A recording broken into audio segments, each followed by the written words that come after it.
is Wednesday, the 9th of May. We are at Gigl Comedy at the Shirker's Rest in Newcross Gate. It's a new gig for me. This is one of 4 gigs that I have in May. I did have 5, but one got cancelled. I think I've been talking a lot lately about just feeling a little bit, I don't know, tired. I was having a bit of a mini break last week and I didn't really book any spots for me. I don't really know how that's happened, because usually you just see on like Facebook and stuff people post, and I don't know if it's me just not applying for certain things, but I haven't really applied for any open mics, so I guess that's what it is. But anyway, I'm interested to see how this period's going to go, because clearly a lot of people talk about reps, and I do it as well, and getting stage time, and I think you need that to a certain degree to feel comfortable. But with the stuff that I know is decent, or well, I know it's decent, but you know, fucking big heads, it's been received quite well as far as I can tell. I seem to have down alright. I've been mixing in some new material and stuff, and I think a night like this is like the only open mic that I have. So I'm going to use it as an opportunity to continually build on some of the newer stuff I'm doing. I just hit a bit of a, I don't know, like I just hit a wall basically with some of the new material, and I don't know, I've just been gigging so heavily that I just needed a bit of a break. And part of me was thinking, oh, is this good? This is a good idea. You always hear the professionals in America, and people here, it's about getting gigs, and can you afford to? But for me, especially now, it just has to be manageable, particularly with work and everything else that life involves. So that's what I'm trying. You know, it's only a month in hopefully a long journey, some of which hopefully you've been on. Although, you know, I do got a fair amount of subscribers, but the views are not great, but I don't give a fuck. Who wants to watch me do the same shit again and again? I don't, so it's understandable. Still love you. But yeah, gonna try some new stuff. Again, it's weird with how I'm trying to develop this new stuff, because I'm not really going in there with punchlines. And I guess I'm banking on it just kind of gradually building itself up together. But we should be in for a good night. A few people I know, I've travelled far into South London, which is ridiculous. People complain about, oh, they can't go out of London. Man, fuck me, it's harder to get to other parts of London sometimes. I guess it's down to the expense and train tickets and shit, but I don't pay. Plus I get paid. But yeah, should be a good one. I'm actually looking forward to it because it has been a bit of a break. But yeah, we'll see how we go.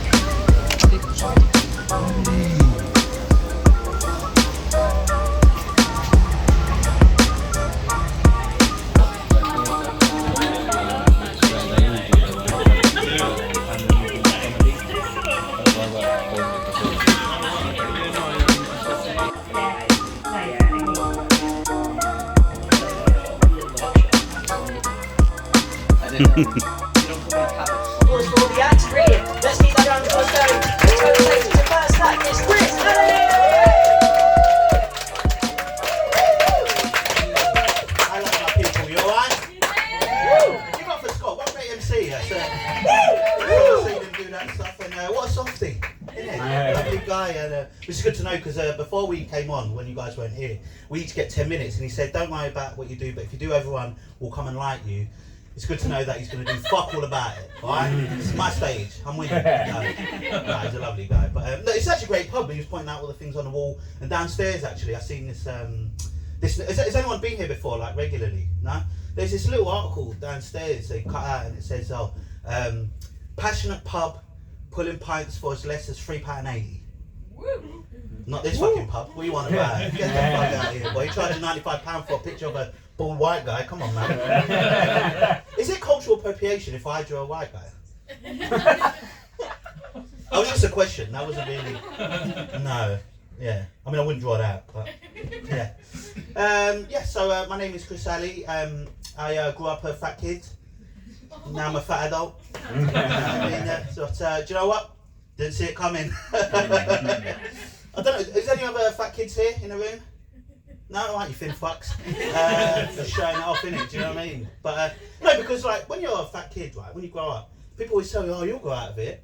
grow out of it, fuck off. I grow around it. You know what I mean? You know? But when I tell people I'm fat, they're all really nice and they say, oh, you're not fat, Chris. And I think that's the worst level of fat to be, when no one notices. I want to be recognised for what I am, you know what I mean? Fat lives matter, you know. But, because like, for things like being late, right? As a black person, when you're late, there's a lot of pressure. Because you feel like people are going to judge you for being late because you're black.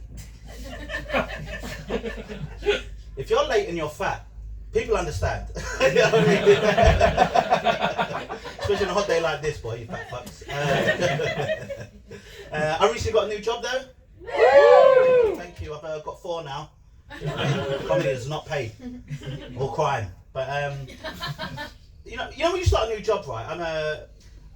I never understand why they always put you on these inductions, innit, to try and convince you, to indoctrinate you into their ways of being. Do you know what I mean? That's the reason why I left Scientology. I don't want to do that again. But you know, I used to work in for Greenpeace. You know, super liberal. Everyone knows what's Greenpeace. Oh, cheering. Well done. Good for you. Do you know what? One word of advice: never give money to Greenpeace. Do you know why? Because they hire people like me who gives no fucks about Greenpeace. Fucking arseholes. You know? They're alright though, they're alright. But they always put you on these inductions, innit? And like, I remember doing the induction and they started talking about things like fair pay. And then they went on to say something about anti-slavery, right? Now, it's Greenpeace, right? So I'm looking around and I'm like, have they said this just because of me? You know what I mean? Like, I understand women are concerned about the gender pay gap, but if you're worried about getting paid at all, that just hits different. Do you know what I mean? No, more uncomfortable, that's fine. And then they start putting you on all these trainings, innit? And I don't get it, right? Because I didn't come here to learn, I came here to work. You know what I mean? I started work when I was 15 years old, and I would have started sooner if it wasn't for child labour laws, you know? I'd have been great in those mines. I mean, you've got children in other countries, they're making iPhones. I don't even know how to set my microwave right, you know what I mean? It's good learning, alright? More nervous stuff.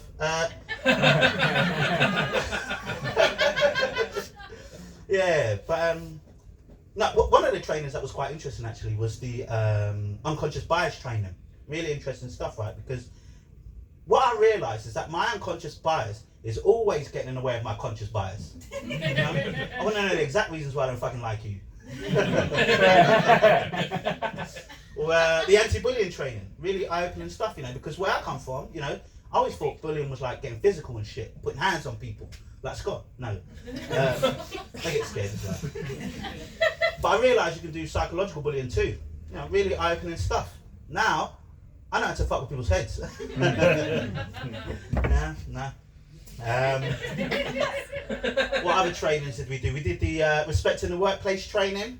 Now, as an office manager, do you guys have office managers in your work, right? Understand that none of us have any respect for you. Because we cannot respect people that we unclog their toilets for, do you know what I mean? But we know what kind of explosions you do, that's not good for us.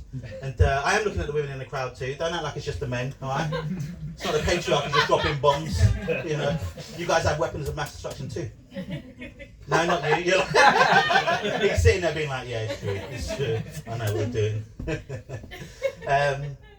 But something about me is I'm a big football fan, mate. Big football fan. Trying to become a medium-sized football fan, you know, but still holding on to that Christmas weight since size 12. But you might have heard about this, right? The Premier League recently released this list of the most influential black people in football, right? So, really good stuff. Players like Rashford and Saka and the other one that missed. Yeah. Guess what they called it? They called it the blacklist. I know. Like, outside of it being massively offensive, I just think it lacks creativity. Like, what is it's going to come up with next? The most influential Slovakians in football and call it the checklist? I get it, right? You're trying to recognise black people. But calling a list of black excellence a blacklist is almost as bad as putting an all-black political party together and calling that party slave labour. Hey, that's a good fucking joke. Just stop it. Relax. There's too many white people here, boy. This guy agrees. Who is that?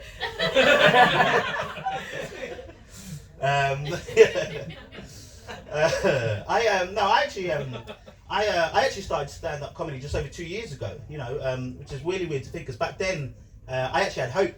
No, it's been going alright, you know, it's been going pretty well. You know, I've been getting some good feedback here and there. Obviously not here, but you know.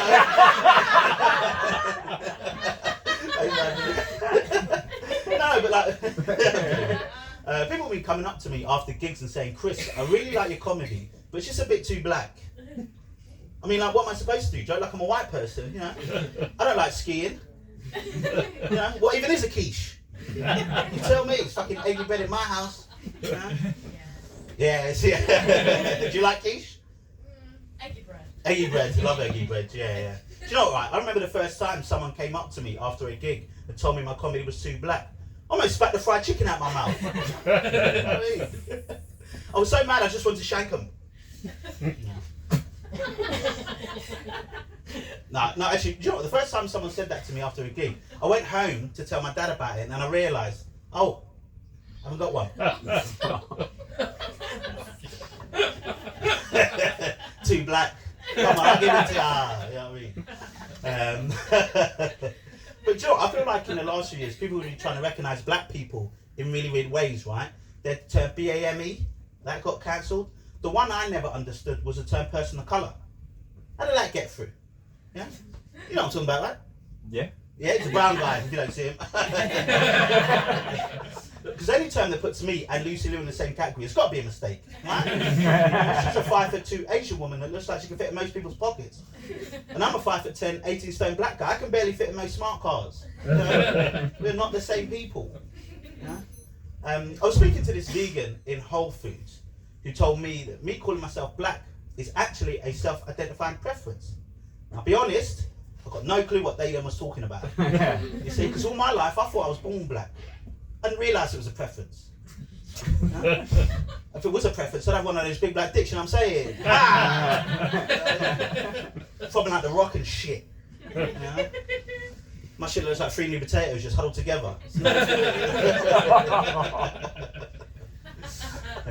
But you know, when I started at Greenpeace, right, and I was doing the inductions, they also started telling me about their diversity and inclusion strategy. But to be honest, I already knew I was hired because I was black, right? I know that because the reason I know I was hired because I'm black is because I turned up late to the interview. And the interviewer was like, you got what we need. I'm trying to make it work. I don't know, it's somewhere there, isn't it? Actually, I'll leave you on this, right? Does anyone know who actually no. Did anyone see in the last few weeks, right? I work in central London, right in the middle of the city, right? Did anyone see those 2 fucking horses 2 weeks ago? You see on the news? For those that don't know, right, there was these 2 bloodthirsty horses, right, rampaging across London, right, smashing shit like they were mini Godzillas, right? And no one could do anything about it. No wonder people think Londoners are fucking soft, do you know what I mean? I live in North London in Islington, right? It's a very high Irish community. I could have got them 2 gypsies to sort them fucking horses out, do you know what I mean? Yeah, well, there you go. You know what? You guys have been absolutely wonderful. You're in for a lovely night. I do love it here. Have a great night. Woo! Give it up again. Chris Alley, everyone. Thank you so much. There we go. Yes, welcome. Come and have a sit down. I did say I wouldn't chat to you. There we go. Let me get this.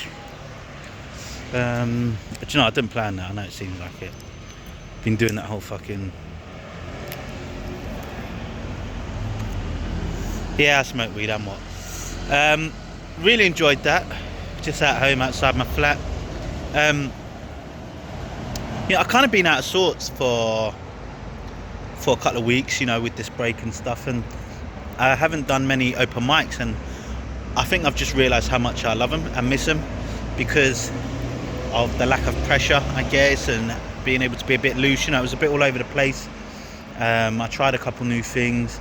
The joke at the end I'd forgotten, and I just kind of threw it there back at the end, and you know, I don't know if it took anything away, if there's anything to take from, really, because I think when you get to a certain point doing the open mics, it's just about being comfortable, getting the lines out that you need to see if there's any kind of reaction, which is kind of strange.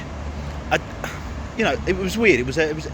It's weird because obviously it was only there was a full room, even though it was about 15 people, which was great. So you're never going to get this overwhelming, you know, reception of laughing and clapping and that, you know, unless you're fucking amazing, and we're not quite there yet.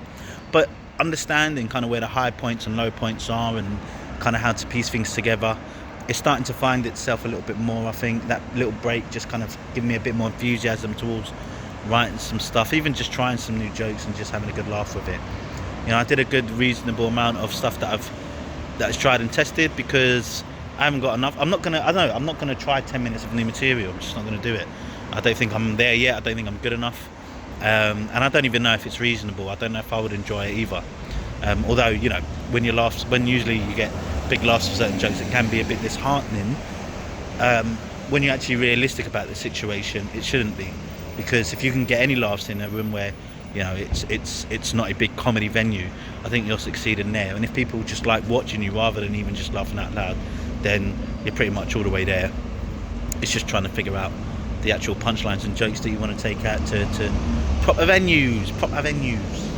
Not that it wasn't a proper venue, I really enjoyed it, but you know what I mean. Paying audience, not a bringer. That's gone out. But yeah, really, really enjoyed that. Got a big one tomorrow at Brighton Fringe. We'll see what it's like. I'm looking forward to it. Get my train in the morning, good weather. Yeah, not bad. Yeah, can't wait to get back on it properly, and on to the next one.